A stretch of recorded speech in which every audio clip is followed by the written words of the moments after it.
We are Rukoman and Špile Videčnik. We are founders of OFIS Architects that we found, let's say, about 10 years ago, even if the two of us are working together since the school, so we are together for ages.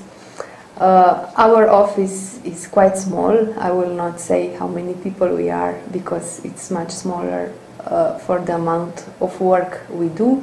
We do all sorts of work, from very small apartments, even scenographies, up to bigger scale urban plans, etc. And from houses, public housing, up to shopping centers and commercial projects, even industrial buildings.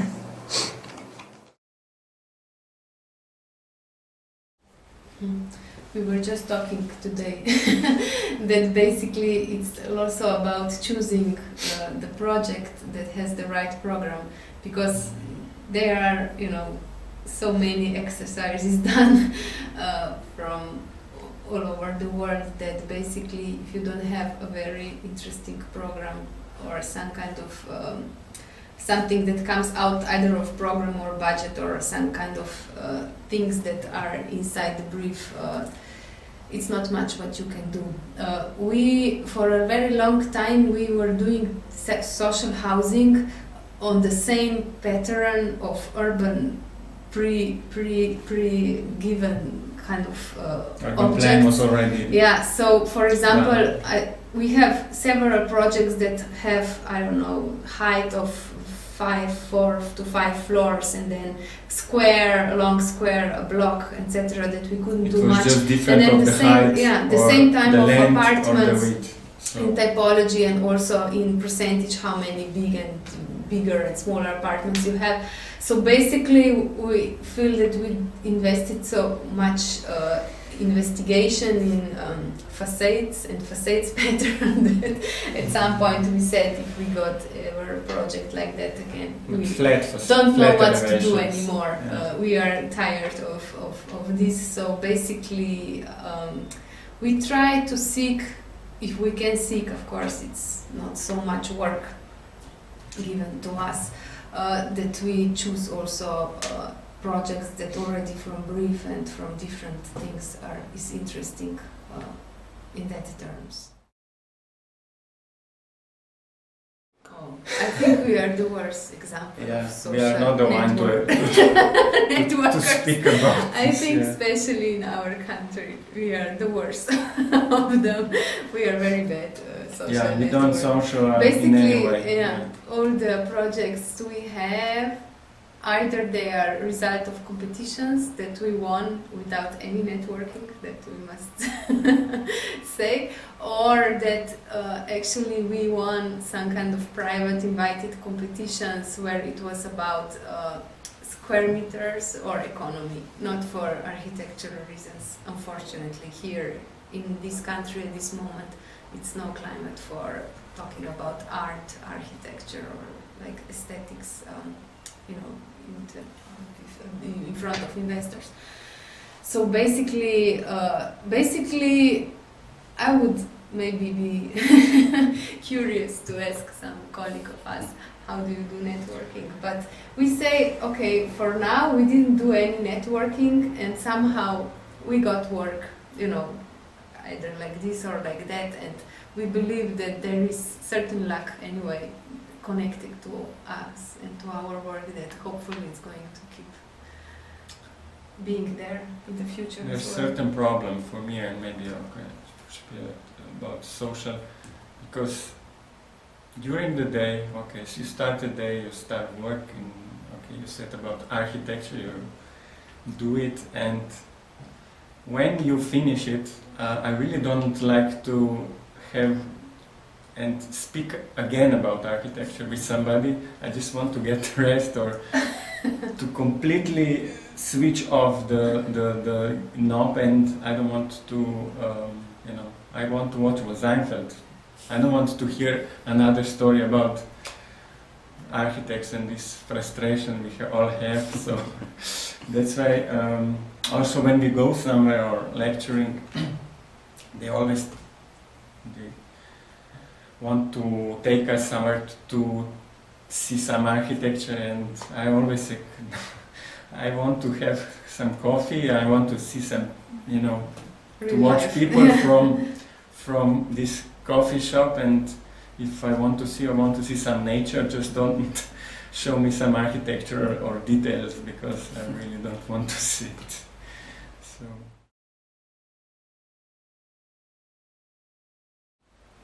Well, our way of studying was that first we studied here in Ljubljana, which is a very technical school, very traditional technical school. It's about, I don't know, history and structure and this kind of stuff that you learn.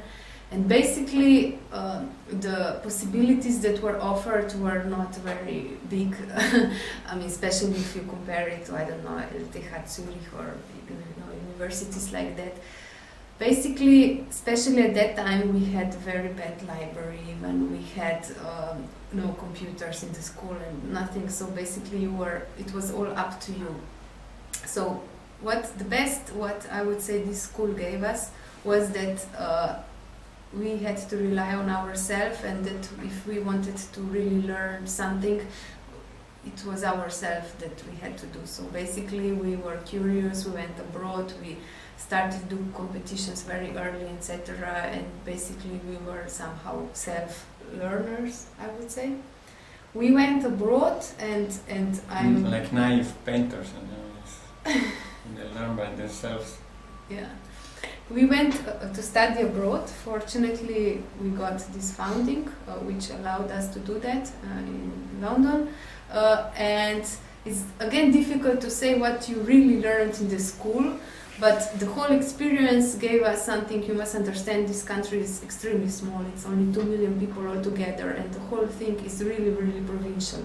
So basically, for a Slovene person to go abroad and see its small country from outside, it really widens up your horizon. It makes you see that the world is not so small.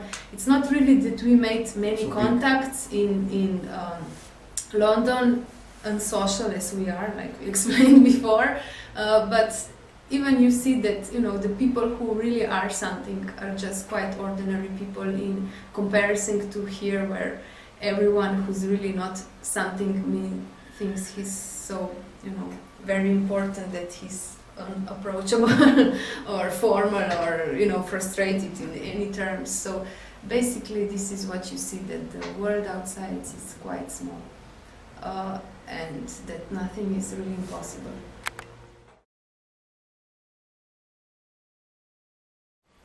Well, as we said, we are really self-learners. We started our practice at the last year of our studies.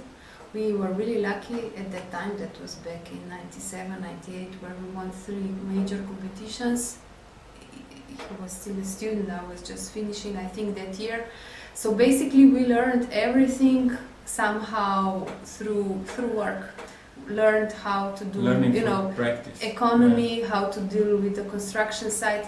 What is in Slovenia, we had to do the project completely in architectural practice. So it's going from idea plan back to the last details, one-to-one, and you know, going to construction sites, supervise. It's not like, I don't know, several countries have these opportunities that you do just part of planning and another office does all the detail and stuff. Here, like, you have to do everything from the beginning to the end. So basically, we, you know, through the experience and everything, we learned ourselves. So, and we are still learning, I would say. We are not very good with, you know, contracts and lawyers and economic part and this kind of, you know, talks, negotiations, etc. But I don't know, as we say sometimes there is certain luck that we have, and hopefully it's going to go like that also in the future. The biggest problem is for somebody who approach, let's say, to architecture office or I don't know how it's elsewhere, but actually they think it's a kind of business, or, you know, they don't, I don't know, we never got feeling that majority treats the kind of architecture project nothing less than that you are part of the process, which is more or less just important that he gets his goal. So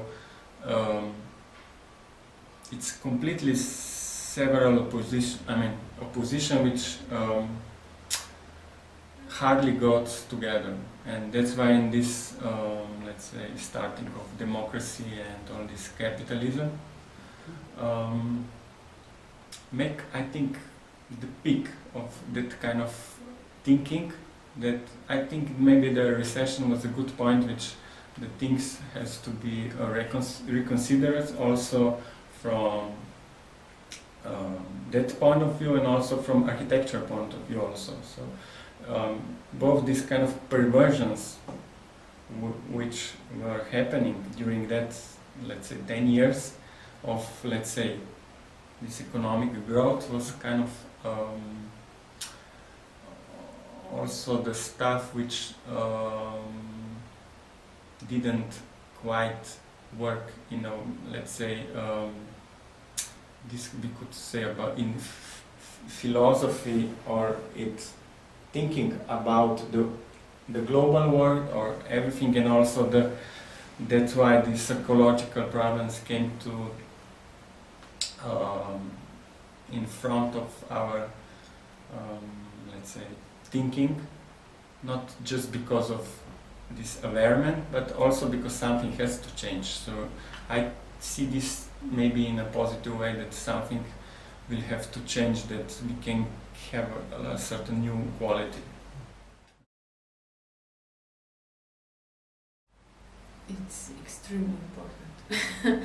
First, I don't know, we are, in terms of projects, we are running now this project in Paris, which is going now inside the student housing in Paris. Without Skype and internet, it would be impossible. We don't know actually how they did it when this was not happening, but we are basically on Skype and email connected all the time, and if it happens that for half an hour we are without internet, it's a disaster.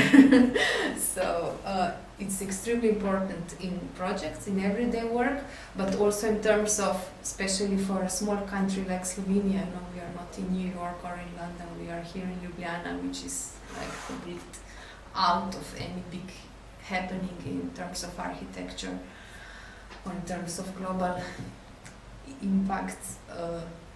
If you have internet, you don't feel so isolated. Internet made this work very small.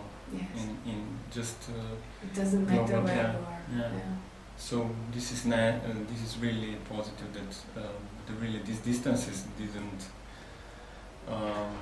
they don't have any impact so much, and that's why also I think that they had wider also meaning when countries are now all these integrations. They also maybe because of that special. It's really, I think, the most of